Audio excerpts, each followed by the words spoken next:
16 কোটি মানুষের জনবহুল ও নিয়ত ঘটনাবহুল দেশ আমাদের। আর এদেশের নাগরিকদের নিরাপত্তা ও আইনশৃঙ্খলা রক্ষার দায়িত্বে নিয়োজিত বাংলাদেশ পুলিশ প্রতিটি দিন বা রাতে নানা অন্ধকারের সাথে তাদের অবিরাম লড়াই চলছেই।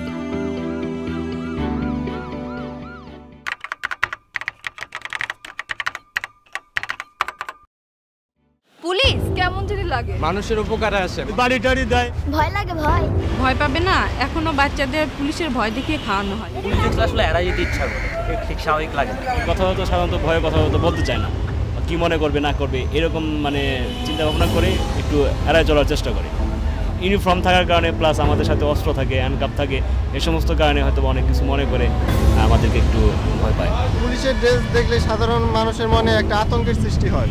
নিরাপত্তার জন্য পুলিশ, আমাদের সাহায্যের জন্য পুলিশ আসে, আমি কেন ভয় পাবো? সেটা আমাদের বন্ধু মানুষ।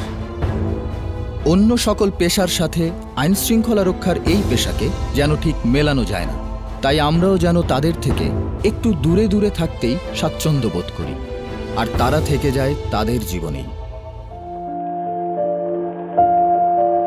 তাদের মতোই খায়, কাজ করে, হাসে, কথা বলে।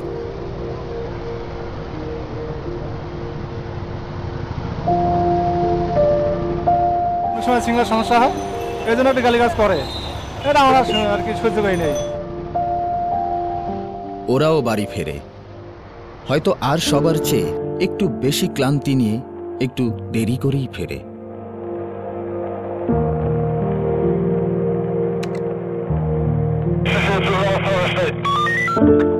অনেক সময় ফিরেও যেন ঠিক ফেরা হয় না।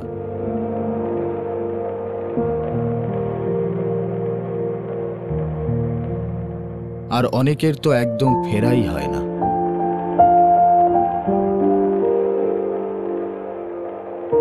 তবে এরই মাঝে প্রাপ্তির খাতা কিন্তু একেবারে শূন্য নয়। শিবিরকর্মীরা ইট ও হেলমেট দিয়ে এসআই জাহাঙ্গীর আলমের মাথা থেতলে দেয়।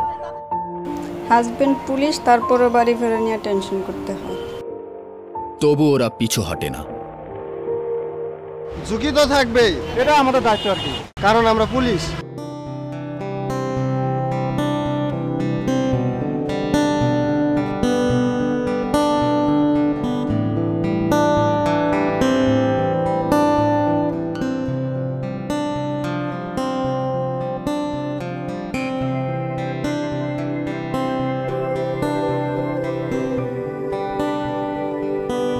নিজ নিজ জীবন বিপন্ন করে দেশের স্বার্থে নিরলসভাবে কাজ করে যাওয়ার জন্য বাংলাদেশ পুলিশকে কৃতজ্ঞতা জানানোর একটি প্রয়াস, স্যালুট টু পুলিশ।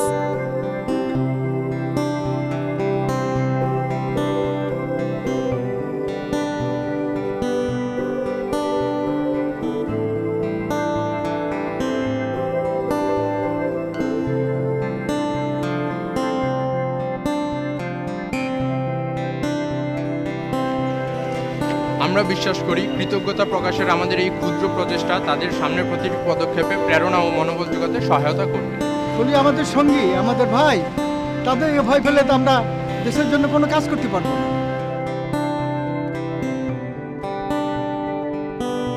আমরা মনে করি নিজ নিজ জায়গা থেকে বন্ধুত্বের হাত বাড়ালে পুলিশ আবারও জনগণের প্রকৃত বন্ধু হয়ে উঠবে। দূরে দূরে থাকা কোনো সমাধান নয়, সবাই মিলেই দেশ, সবাই মিলেই তো এগোতে হয়।